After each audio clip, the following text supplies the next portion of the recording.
नजायज़ तलक भी हुए थे 4-5 दफ़ा। हाँ जी, मैंने उसे मुंह पे थप्पड़ मारा। उसने कहा तेरा माँ बाप मर जाए, किधर है बाबर, दो किधर है बाबर। अस्सलाम वालेकुम नाज़रीन, आपका मेज़बान इब्तिसाम चौधरी आपकी खिदमत में हाज़िर है। थाना नश्तर कॉलोनी की हदूद में एक कत्ल सर अंजाम दिया गया, जिसमें एक दोस्त ने ही अपने दोस्त को कत्ल करने के बाद जला दिया। तो आइए मुल्ज़िम से बात करेंगे, उस दरिंदा सिफ्त ने ये सब कुछ क्यों किया और सिर्फ एक छोटी सी रकम के बदले ही किया या इस कहानी में कुछ और भी है। इसके साथ साथ इन्वेस्टिगेशन इंचार्ज से बात करेंगे कि उन्होंने इसको किस तरह पकड़ा। तो सारी सच्चाई आपके सामने लेकर आते हैं, तो रहिएगा मेरे साथ। सिफाक मुल्ज़िम बाबिर हुसैन हमारे साथ मौजूद है। इसकी कहानी इसी की ज़ुबानी सुनते हैं कि इसने ऐसा क्यों किया और कैसे किया। 16,000 रुपये के बदले एक इंसान को आपने कत्ल कर दिया। पता है कि ये कितनी रकम है? इस रकम से क्या हो जाना था? एक अगले दे दो तारे, ये कोई काम नहीं है, यहाँ पे परदेसी चले गए गाँव, मेरे पास पैसे नहीं है, मैंने घर वालों और तो किराया देना है, फिर खुद भी खर्चा करना है। कितना अरसा हो गया था पैसे दिए? पैसे तकरीबन लॉकडाउन दिए को तकरीबन साल हो गया पैसे दिए को। उससे मैंने 6-7 बार मांगे भी हैं पैसे लॉकडाउन के बाद। 2 माह 3 माह पहले मेरी उससे दोस्ती हुई है, जब मैं गया जाता हूँ उससे पैसे मांगे। मैंने कहा यार पैसे की वजह से बिगड़ जाएगी, ठीक है, तो इज़्ज़त करता है, मैं भी इज़्ज़त करता हूँ। बिगड़ने के डर से आपने इंसान को मार ही दिया, कत्ल कर दिया?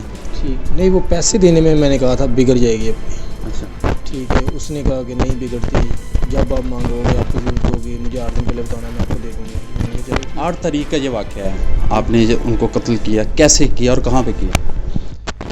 मैं सरकाने में बर्गर काम करता हूँ, वहाँ से वापस आ रहा, काम पे नहीं उस दिन गया, मैं छुट्टी पे था, तबीयत ठीक नहीं थी, मैं वहाँ पे गया। मैंने ना वहाँ से वापस आया, मैंने इसे कहा, मैंने कहा यार ना मुझे पैसे देना, फ़ोन किया ऐसे। इसने कहा ठीक है आके ले जाना, मेरे लिए बर्गर ले आना एक। मैंने भूख लगी, मैंने कहा चल ठीक है, बर्गर ला के दिया। इसने बर्गर खाया है, तो जब खा लिया मैंने कहा चल पैसे दे दो अब मैं जाऊँ, ठीक है। इसने कहा मेरे पास पैसे अभी नहीं है। मैंने कहा यार ये तो ये हत्ती कर रहा है, मुझे बहुत पैसे ज़रूरी चाहिए हैं, मैंने सुबह पैसे करवाने हैं घर। नहीं मेरे पास पैसे है ही नहीं, मैं तुम्हें कहाँ से दे दूँ। मैंने कहा यार मैं तुमसे लेने हैं, ठीक है ना, अपने मांग रहा हूँ। नहीं बस मेरे पास अभी नहीं है, जब होंगे तब दूँगी। मैंने कहा यार ये क्या बात हुई।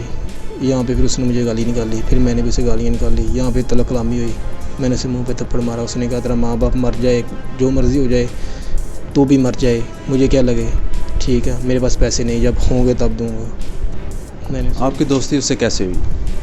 वहाँ पे सिलाई का काम करता था, वहाँ पे आता था मेरे पास, बैठ जाता था, 5 मिनट बैठ गया, 10 मिनट बैठ गया, घंटा बैठ गया, ठीक है। वहाँ पे सूट भी सिलाई कराता रहा मेरे से, वैसे ही दोस्ती वहाँ पे हो गई, ठीक है। फिर उसके बाद उसने कहा जो शीशा पी लो। मैं वहाँ पे जाके शीशा जो भी पिया उसके पास एक शीशा कहाँ पे पीते थे? उसके घर में जाके, दोस्त के घर में। आप क्या करते हो? अब मैं बर्गर का काम करता हूँ। बर्गर लगाते हो। शादी हुई है? जी नहीं। माँ बाप? जी हैं। बहन भाई? जी हैं। अब वो क्या करेंगे, आपके माँ बाप क्या करेंगे? वो बस परेशान है, रो रहे हैं बेचारे कि ये तुमने क्या किया है, अच्छी खासी ज़िंदगी थी, खुशहाल जी रहे थे, ये तुमने क्या अजाब डाल दिया। भाई भी कुछ शर्म है? बहुत ज़्यादा है। महसूस तो नहीं हो रही? सर मैंने वज़ू किया है, इसलिए नमाज़ पढ़ने लगा था, तो इसलिए आप उधर से मैं इधर आ गया। इंसान को मार के क्या नमाज क्या कबूल होगी? और फिर उसको मारने के बाद आपने उसका गला घोंटा है जी। उसके बाद उसको जलाया कैसे? जलाया रूम में से, सराने में से रूम निकाल के ना, उसकी साइड पे रख के, तकिए से रुई निकाल के? जी, वहाँ से रख के उसके ऊपर आग लगा दी रूम पे। रूम को आग लगाई तो रूम को आग बहुत तेज़ पकड़ती है। वो फिर ऐसे मैंने ड्रामे देखता था, वहाँ से फिर मैंने ये सोचा, मैंने कहा लाश जला दूँगा तो फिंगरप्रिंट बच जाएंगे। तो फिर जब लाश आग लगा दी ना, तब मुझे याद आया कि यार मैंने तो फ़ोन भी किए हैं, फ़ोन ट्रेस भी हो सकता है, अब क्या होगा। ड्रामे कौन से ड्रामे देखते हैं जिसमें इंसानों को आग लगाई जा रही है? यही क्राइम प्लॉट देख लेता था, इंडियन जो है, CID देख लेता था इंडियन, बस पाकिस्तानी देख लेता था CID। यहाँ पे ऐसे वो ड्रामे जो आप देखते हो उसमें अगर वो जुर्म करते हैं तो वो पकड़े भी जाते थे, ये खौफ नहीं था? ये खौफ था मुझे, बाद में आया खौफ कि यार मेरा फ़ोन की वजह से मैंने पकड़े जाना है अब, ठीक है। फिर मैंने कहा चलो यार अब भागना कहाँ पे है, यहाँ पे रहता हूँ, जब पकड़ा जाऊँगा, ठीक है। भागा तो मेरी वजह से मेरे घर वाले बहुत ज़्यादा परेशानी में आएंगे, मैं भाग जाऊँगा, मेरे घर वाले पकड़े जाएंगे सारे कि दो किधर है बाबर, दो किधर है बाबर। उसको देखा था जिस तरह वो जला, डेड बॉडी पड़ी जिस तरह जली हुई? जी नहीं देखी? मैंने नहीं देखी थी। वो एक ख्वाजा सरा था, आपका कहना है कि आप उसके साथ जाके उसके घर पे शीशा पीते थे, कोई नाजायज़ ताल्लुकात आपकी तरफ से या सिर्फ पैसे का ही लेन देन था? नहीं, नजायज़ तलक भी हुए थे 4-5 दफ़ा। हाँ जी, 4-5 दफ़ा हुए थे।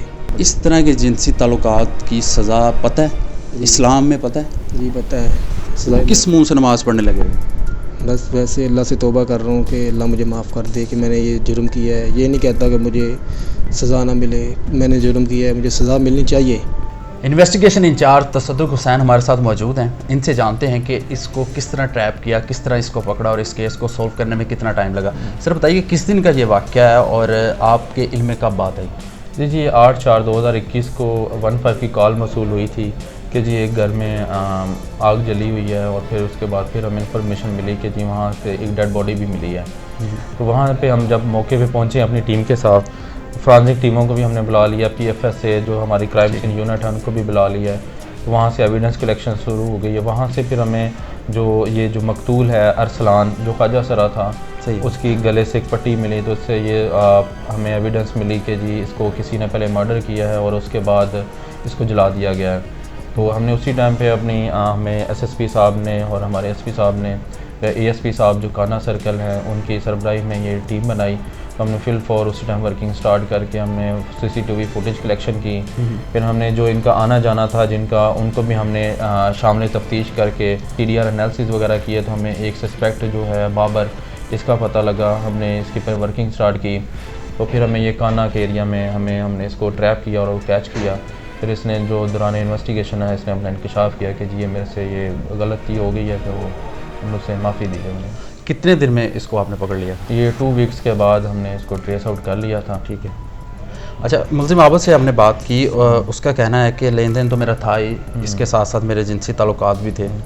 क्या समझते हैं कि वाकई लेन देन था या जिनसी ताल्लुकात की बुनियाद पर? जी हमने अभी इब्तदाई इन्वेस्टिगेशन में उसने इंकशाफ किया, लेकिन हमने उसकी DNA मैचिंग करवाएंगे। ठीक है। DNA से भी हमें इसकी एविडेंस हमें मिल जाएगी। अगर इस तरह का कोई फिजिकल रिलेशन मिला होगा तो उसके मुताबिक उसकी भी हम कार्रवाई करेंगे। किसको क्रेडिट देना चाहेंगे कि इतनी मेहनत के बाद जो आपने केस सॉल्व किया, किसको क्रेडिट देंगे? जी हमारे SSP साहब हैं, उन्होंने एक टीम मेरे पे ट्रस्ट किया।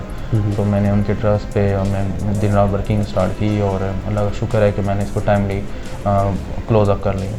बहुत शुक्रिया आपका टाइम। एक छोटी सी रकम के बदले क्या कोई इंसान इस तरह एक इंसान को कत्ल करने के बाद जला सकता है? ये एक इंसान का काम नहीं हो सकता, ये एक दरिंदा ही काम सर अंजाम दे सकता है। मुलजिम बाबिर हुसैन ने इकरार जुर्म तो कर लिया है, लेकिन अब भी सच्चाई आना मज़ीद बाकी है कि क्या ये कत्ल सिर्फ पैसों की इवज़ किया गया या जिनसी ताल्लुकात की वजह से। इसी के साथ अपने मेज़बान इब्तिसाम चौधरी को दीजिए इजाज़त। अल्लाह।